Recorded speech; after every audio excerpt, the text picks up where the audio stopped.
जब राहुल से 14 साल का था अब 19 साल का है। मैं अपने गांव में रहती हूँ अपनी बेटे के साथ। दोस्तों आप यह समझे कि जिसका पति 25 साल में ही छोड़कर चला जाए उसका क्या हाल होता होगा। कभी कभी समझने की कोशिश नहीं। दोस्तों मुझे पता है कि तन्हाई क्या होती है। आपको तो पता है। विधवा को ऐसे लोग शक की नज़र से देखते हैं, तो मैंने कभी किसी मर्द से खुलकर बात नहीं की, जो कि मुझे बनाने में समाज को ज़रा भी टाइम नहीं लगेगा। इसलिए मैं अपने मन मार कर अपनी जवानी को कुछ साल को ऐसे ही दबा दिया जब तक कि मेरा बेटा जवान नहीं हो जाए। अब तो मेरा बेटा संदीप बहुत ही हॉट और बॉडी बिल्डर हो गया है। आज मेरे शरीर को छूते ही मैं शीशे की तरह टूट जाती हूँ और मैं उसको लेने के लिए पागल हो जाती हूँ। दोस्तों एक दिन रात को मैं खाना खाकर सोने गई और संदीप बाहर टीवी देख रहा था।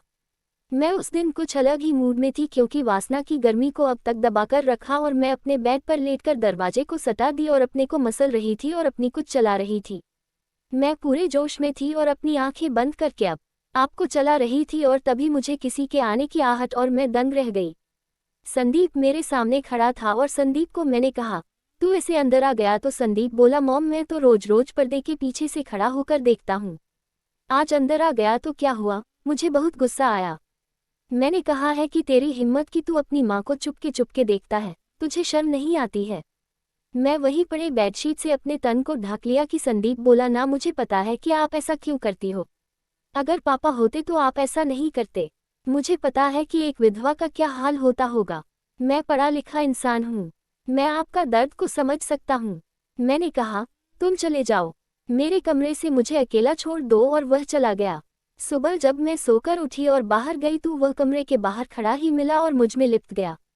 मैं समझी कि बेटा को माँ पर प्यार आया। वो समझ गया था कि मैं भी बिन पानी की मछली हूँ।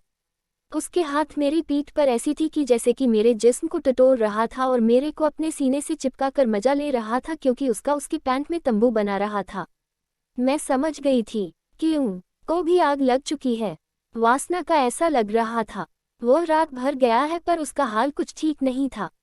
नहीं सोया था, वह मेरी यादों में खोया हुआ था। नहीं, जब मैं बाथरूम में नहाने गई तो मुझे महसूस हुआ कि वह बाथरूम के दरवाजे में जो छेद था उसे वह मुझे निहार रहा था। जब मैं साड़ी पहन रही थी अपने बेडरूम में, तब भी वह बरामदे में ही झांक कर मुझे देख रहा था। तब उसकी निगाहें मेरे जिस्म पर थी। दोस्तों धीरे धीरे मुझे भी ऐसा लगने लगा कि वह मुझे करके ही छोड़ेगा, पर थोड़ा वक्त लेना चाहते थे। मैंने उसको अपना दूध पिलाया था, अब फिर पिलाऊंगी, पर वह पीना और ये तीनों में काफ़ी अंतर था। तो 3-4 दिन बाद ही वो एक रात को पार्टी से आया था तो शराब पिए हुए था। मैं अपने कमरे में कपड़े चेंज कर रही, बरा को मेरे बाल में फंस गया था। मैं निकालने की कोशिश कर रही थी, तभी वह आ गया और लड़खड़ाते हुए आवाज में बोला, मैं आज आपको ब्रा की ज़रूरत नहीं है, आज आप मेरे साथ सो गए हो। बिना ब्रा के माँ मैं आपसे प्यार करता हूँ, मैं आपको पापा का भी हूँ, देख नहीं सकता।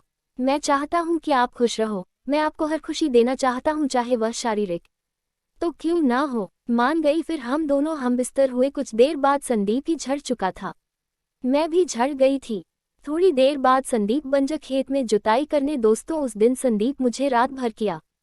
दोस्तों उसने विधवा होने का फायदा उठाया था।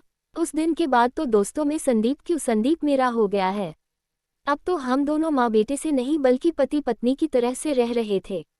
दोस्तों अगर आपको वीडियो अच्छी लगी हो तो अपने दोस्तों के पास व्हाट्सएप और फेसबुक पर शेयर जरूर करें। अगर आप ऐसे ही मज़ेदार वीडियो देखना चाहते हैं तो हमारे चैनल को सब्सक्राइब करें।